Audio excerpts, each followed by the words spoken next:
안녕하세요. BTBS의 제입니다.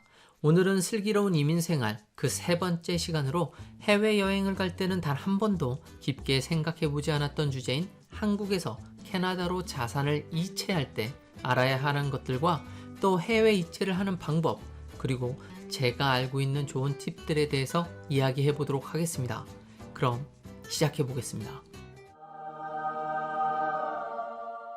자산 해외 반출을 이야기할 땐 보통 자신의 해외 거주 상태를 기준으로 크게 두 가지로 나눌 수 있습니다. 캐나다 영주권 또는 시민권자, 그리고 캐나다에서 공부를 하는 유학생 또는 일을 하는 노동자, 이렇게 나눌 수 있죠. 우선 캐나다 영주권자 또는 시민권자인 경우를 살펴보겠습니다. 이 경우 자신이 원하는 만큼의 자산을 가지고 나갈 수 있습니다. 하지만 돈을 법적으로 보내기 위해서는 자신의 자산임을 증명해야 합니다. 하나씩 이야기해보죠. 이민자들이 가져오는 자산 중 가장 큰 비중은 단연 부동산입니다. 즉 자신이 살던 집 또는 전세를 주었던 집 등을 매매하여 그 자산을 해외로 가져오는 경우입니다. 이 경우는 각 지역구 세무서에 가셔서 부동산 매각대금 지원 확인서를 받으시면 됩니다. 그리고 매매한 부동산이 배우자와 함께 공동명의인 경우 판매 금액의 50%를 각자의 이름으로 송금할 수 있는 거죠. 만약 해당 부동산을 전세로 주었던 경우 판매금에서 해당 전세금을 제한 나머지의 50%를 각자의 이름으로 송금이 가능합니다. 여기서 복잡한 상황이 벌어질 수 있습니다. 세무서에서 담당하는 분마다 다를 수 있겠지만 부동산 매각 금액을 부부 사이라도 그 돈이 왔다 갔다 한 경우 이것이 부동산을 매각한 그 금액인지를 증명할 수 있는 증거를 요구하는 경우가 있습니다.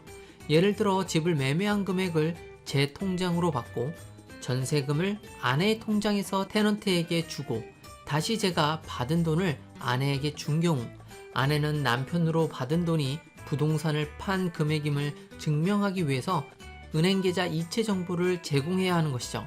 얼핏 보면 간단해 보일 수 있지만 이민을 준비하다 보면 빈번하게 부부끼리 이체를 하는 경우가 많아서 생각보다 복잡해지는 경우가 생깁니다.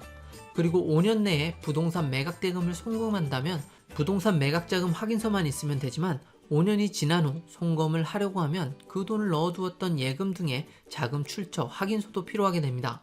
그 외 자산으로 볼 수 있는 자금인 국내 예금, 신탁 개정 관련된 원리금, 증권 매각 대금, 본인 명의의 예금 또는 부동산을 담보로 하여 외국한 은행으로부터 취득한 외화 대출금, 본인 명의의 부동산의 임대 보증금 등 자금 출처 확인서를 준비하셔야 합니다.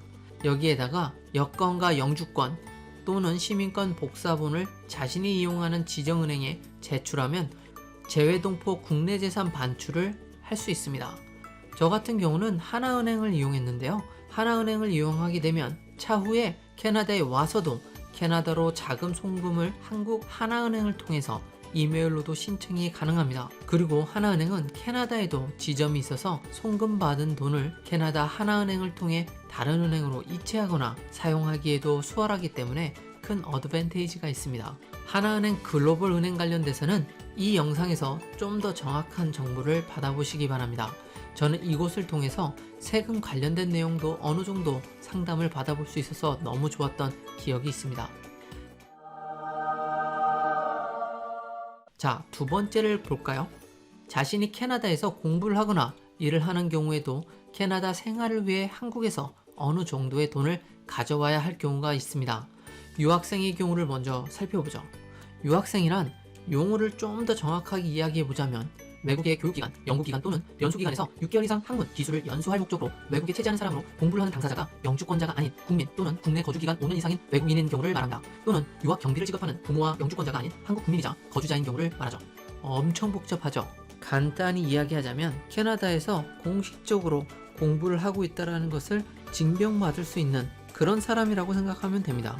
이 경우에 해당되는 유학생에게 해외여행 경비를 송금하고자 할 때에는 대학교 입학허가서 또는 재학증명서 또는 성적증명서를 은행에 제출해야 합니다. 이 서류만 제출하면 한도 없이 송금이 가능해집니다. 그러나 10만 불 이상 보내게 될 땐 국세청에 신고가 들어가게 되어 있습니다. 따라서 유학생에게 연간 10만 불까지 보내게 되면 국세청이 전혀 알 수 없게 되는 것이죠. 국세청의 통보 없이 자유롭게 송금이 가능하다는 말은 차후에 송금한 금액 중 남은 금액을 자녀가 사용한다 해도 상속세 같은 것을 내지 않게 된다는 것입니다. 그래서 이 방법은 불법으로 자녀에게 상속할 때 많이 사용되는 편법 중 하나이기도 합니다.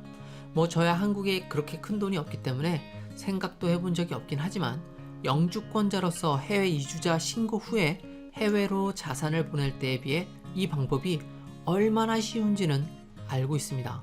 그래서 만약 캐나다에서 집을 구매할 생각이 있으시다면 매년 아이와 자신의 몫으로 조금씩 송금을 보내놓으시는 것이 좋은 방법이 되실 겁니다. 캐나다에서 일을 하고 있는 분들은 보통 해외 동포가 아닌 비거주자여야만 한국에 있는 자산을 해외로 반출이 가능합니다. 좀 더 정확하게 말을 하자면 외국환 거래법상 비거주자라는 용어를 아셔야 합니다. 비거주자란 외국에서 영업활동에 종사하고 있거나 외국에 2년 이상 재직하고 있는 자로서 예를 들면 영주권 또는 시민권이 없이 외국에서 장기 취업 중에 있는 자로서 실질적인 경제활동의 기반이 외국에 있다라고 인정되는 사람입니다. 이 경우는 대외지급수단 매매 신고 후 자산을 반출할 수 있는데요. 출처가 확인된 본인의 재산 범위 내에서는 모든 금액을 송금이 가능합니다. 이를 위해서 사전에 한국은행의 대외지급수단 매매 신고 필증을 받아야 합니다. 대외지급수단 매매 신고에 필요한 서류가 꽤 복잡하기 때문에 제가 설명드리기보다는 은행에 직접 확인하시는 것을 추천드립니다.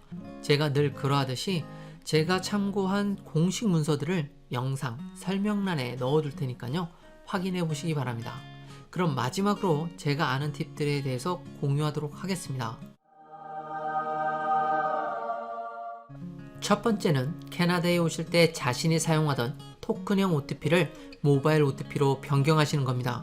예전에는 모바일 OTP가 없었기 때문에 전 비밀번호 카드로 변경해서 가져왔었는데요. 이젠 그럴 필요가 없어졌습니다. 토큰형 OTP의 가장 큰 단점인 배터리 문제가 모바일 OTP를 씀으로써 다 해결이 되었기 때문이죠. 따라서 캐나다에 오셔서 핸드폰을 바꾼다 하더라도 사용하시는 은행의 모바일 어플리케이션을 다시 다운받아 설치하시면 문제없이 OTP를 다시 이용하실 수 있는 겁니다. 그런데 이런 거 저런 거 다 귀찮다 싶으시면 저처럼 그냥 비밀번호 카드로 바꾸셔도 됩니다. 점점 사용할 일이 줄어들기 때문이죠. 요즘엔 1년 통틀어도 이 비밀번호 카드를 이용할 경우가 한두 번 정도 있나? 두 번째는 송금 관련된 건데요. 요즘 카카오 통장이니 토스니 하는 인터넷 은행을 통해서 해외 송금을 쉽게 할 수 있는데요. 전 어플리케이션에 익숙하지 않은 분들에겐 별로 추천하고 있지 않습니다. 환율 수수료가 매우 저렴하다는 이유로 인터넷 은행을 이용하고 있지만 송금 중에 문제가 발생하면 인터넷 은행의 대처가 문제가 되는 모습을 자주 볼 수 있었기 때문이죠. 예를 들면 학비를 송금했는데 해당 학교에서는 받지 못했다고 하고 인터넷 은행은 보냈다고 하고 송금자는 중간에 껴서 이것도 저것도 못하는 경우를 보았습니다. 캐나다를 가는 것만으로도 복잡한 일인데 송금에서 문제가 생긴다면 정말 짜증이 지대로 나기 때문에 수수료가 어마어마하게 차이가 나지 않는다면 전 일반 은행을 이용하시는 것을 추천드립니다. 세 번째는 캐나다에 오시기 전에 자신이 사용하는 인터넷 뱅킹에 등록된 전화번호가 알뜰폰으로 변경한 그 전화의 전화번호가 맞는지 다시 한번 확인하시고 오시기 바랍니다. 왜냐하면 인증서를 다시 받기 위해서는 이 전화번호가 반드시 일치해야 하기 때문입니다.